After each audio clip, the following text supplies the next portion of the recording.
Electronics is a success story, Amit, for PLI. Electronics exports is where I think, when you can actually chart out as to how PLI, Make in India and making electronics in India, especially smartphones, has charted a path for itself that many can follow.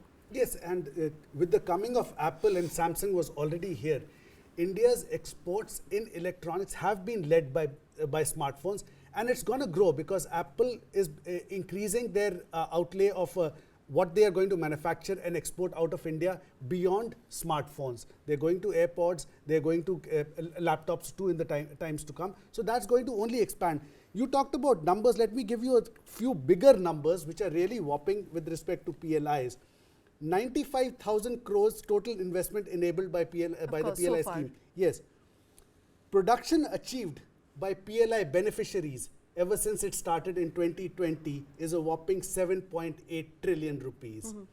Sales achieved by PLI beneficiaries since 2020 is 3.2 trillion Okay, rupees. and what's the share of electronics? Since we are on electronics, what's the share of electronics? Electronics is leading the way. Of the 14 industries that have been beneficiaries of the PLI scheme, electronics is the one that has generated the most amount of jobs, the most amount of exports right now. Okay. It is being followed a way distant by auto, which is picking up right now, and pharmaceuticals, of course. Absolutely. There's been a value addition. In fact, if we go by numbers of 20% when it comes to mobile manufacturing within a period of 3 years, this as per data shared by DEP IIT, of the 101 billion total electronics production in financial year 22-23, smartphones have constituted about $44 billion worth, including exports of $11.1 billion. So smartphone and electronics is where India seems to be leading the charge, just behind, in fact, Vietnam as well as China, where value additions of 18% and 49% have been achieved over the course of last financial year. So a substantial story playing out when it comes to electronics, but also when it comes to electric vehicles, because electric vehicle sales have also seen a robust increase of over 45% in 2023 alone, and notwithstanding all sorts of cuts in subsidy and cut by the way of FAME scheme. Even if there is, and even when there is a regulatory shift, it appears that people are now opting for EVs like never before. The 2023 registration figures are just in fact shy of that 1.5 million units. Yes, and they're up from 1 million in the year 2020. The only sector that has gone down maybe because of the cut in subsidies is the bus segment, where the penetration has gone down to 3.3%, down from 4.8% in 2022. When it comes to passenger car penetration in EVs, it has doubled to 2%. Very small, but it has doubled. Two-wheeler EV penetration went up to 5%, up from 4% in 2022. Electric three-wheelers penetration was the biggest, saw the biggest increase, went up to 51%, 53%, up from 51%. Biggest increase is in three-wheelers. Two-wheeler accounts for 55% of the EV market in India. So it's two-wheelers that is the biggest market, but they went up only up to 5%. As we know, subsidies came down middle of the year, but despite that, probably the only segment that has suffered, maybe because of the subsidy cuts, is the bus segment.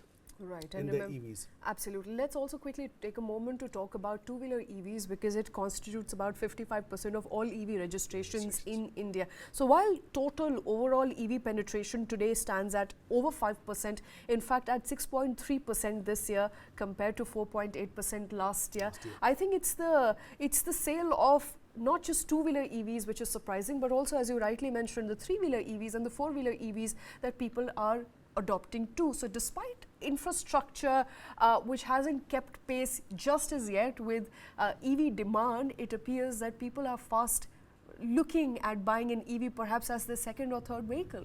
We are around the corner is Tesla, which has big plans for India, and right now EVs, people are looking at passenger vehicle EVs for their travel within cities.